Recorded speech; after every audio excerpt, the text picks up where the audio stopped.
fiacre. Bimeze bite fiacre? Fiacre, nice to meet you man. Nabyishimiye cyane kura nawe uri umukobwa cyane kwa abanyarwanda turagukura tukizereramo byinshi byinshi baduhaye mu bihe bitandukanye ku munsi wose nzakorera sawa tuziza cyane. Fiacre ndakwishimiye cyane. Man no pressure. Wallahi Imana izaduhuza n'ibikoma ngo none turi nibice. Wali umuhera nkundira abantu mwari. Abanyarwanda bakunde baragukunda cyane. Abana kabisa ndabakunda cyane. Izina ry'Imana ndinabibonye.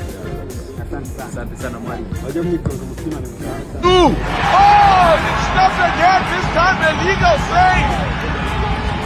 Ntwari is he gonna be the hero again? Assistant member of Hugo Cruz's side.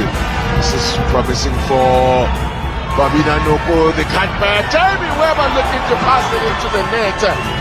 Too close to Ntwari.